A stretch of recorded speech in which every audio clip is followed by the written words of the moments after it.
เมาส์เป็นวันไปเลยนี่เนาะโอ้โหนี่วิธีเอากราบสวัสดีสบายดีพ่อแม่พี่น้องมื้อนี้พ่อก็บ่าวสมายนะบ่าวสมายจะพามาเบิ่งแบบว่าแรงงานลาวอยู่ในประเทศไทยเพิ่นแบบว่าเมาหรือว่าเมาเป็นตัดผ้าเนาะพี่น้องเนาะบ่สิพามาเบิ่งเนาะนี่อันนี้ขอถามหน่อยได้แบบว่าตัดเป็นผ้าเลยได้นี่ ถ้าส่วนนะที่ผมบอกไว้แล้ว อ๋อเป็นแบบเป็นแผ่นใหญ่ๆแบบนี้เลยเนาะ เนี่ย อ๋อนี่เนาะนี่แหละพี่น้องเพิ่นเฮ็ดแต่ว่าก่อนสิมาเป็นเสื้อผ้าเป็นหยังกับแบบนี้เลยเนาะเพิ่นเฮ็ดแบบนี้เลยเนาะเอามาเพื่อแบบนี้แล้วก็ไปตัดเป็นแผ่นแล้วก็มาทำเสื้อผ้าแล้วสิพามาเบิ่งแบบว่าเพิ่นเอาขึ้นเครื่องเนาะพี่น้องเดี๋ยวโทษครับแบบนี้เนาะอันนี้เฮาก็ขออนุญาตเพิ่นแล้วเนาะขออนุญาตถ่ายเพิ่นแล้วเนาะแบบว่านี่เนาะโอ้โหพี่น้องคือแบบว่าการทำเห็ดแบบนี้คือชี้มือมากๆเลยพี่น้องเนี่ยอันนี้ก็ขึ้นคือกันเนาะนี่เนาะ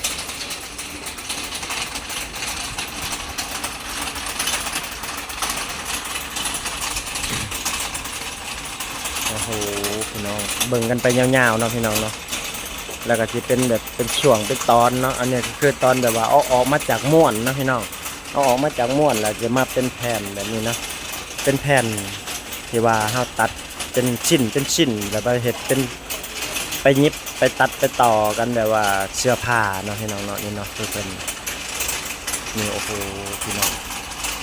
เครื่องที่เพิ่นใส่ก้านที่ว่าแบบว่าหมุนออกมาก็คือบ่ต้องใส่แรงเนาะพี่น้องคือตัวนี้เนาะโอ้โหพี่น้อง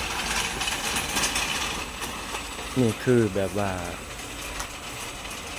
ใส่แรงงานอยู่ในประเทศไทยเนาะพี่น้องเนาะคือแบบว่าเพิ่นเฮ็ดแบบเป็นกันเองเบิดแล้วนี่อ๋อนี่ต้องเฮ็ดแบบว่าต้องระมัดระวังเนาะพี่น้องเนาะแบบว่านี่เล็กกันนี่ก็คือแหลมขนาดนี้นี่พี่น้องเอ้ยนี่ผาดมานิดนึงนี่บ่ได้นี่ผาดมานิดนึงคือโดนมือนั่นนี่นี่เนาะ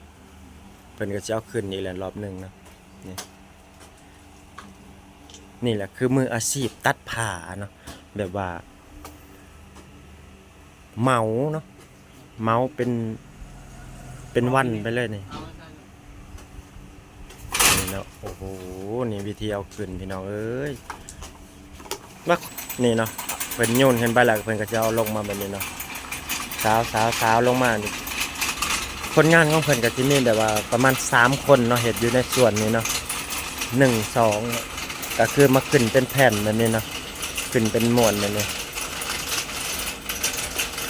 อ๋อ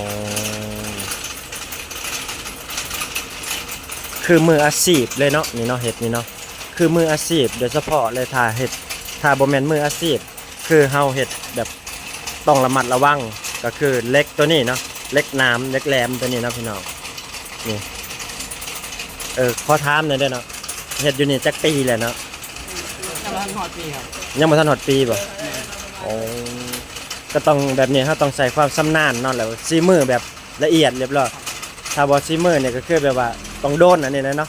เคยโดนบ่เคยแบบว่าโดนอะไรเดือดเคยโดนหลายเทื่ออ๋อผู้พาเงินหนึ่งใช้ไม่ได้อ๋อเพราะว่ากินมันมีสนิมแม่นเกี่ยวกับต้องเป็นถ้าโดนขึ้นมาปุ๊บต้องเป็นบาดอพยัคฆ์เนาะโอ้นี่เนาะก็คือแบบว่าความรู้อีกอย่างหนึ่งเนาะพี่น้องเนาะนี่เพิ่นให้ความรู้เนาะเพิ่นก็เฮ็ดมากันหลายเดือนหลายปีแล้วแหละนี่อีกส่วนหนึ่งทางนี้ก็มีคือกันได้พี่เฮ็ดคือกันได้พี่น้องเลยนี่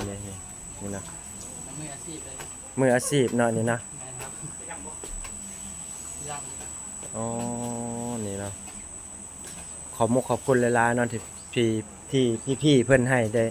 ให้เฮามาได้ถ่ายได้สัมภาษณ์เพิ่นเนาะแบบว่าขอขอบมุกขอบคุณหลายๆขอบใจหลายๆเด้อครับเด้อครับที่มาให้สัมภาษณ์เนาะให้ถ่าย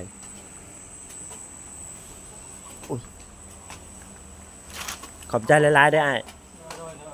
อ๋อนี่เนาะคลิปนี้ว่าสมัยจะขอจบคลิปเพียงสำนี้เนาะพี่น้องฝากกดไลค์กดแชร์กดติดตามเด้อพี่น้องเด้อเพื่อเป็นกำลังใจเนาะขอกล่าวคำว่าสวัสดีและสบายดีครับผมนี่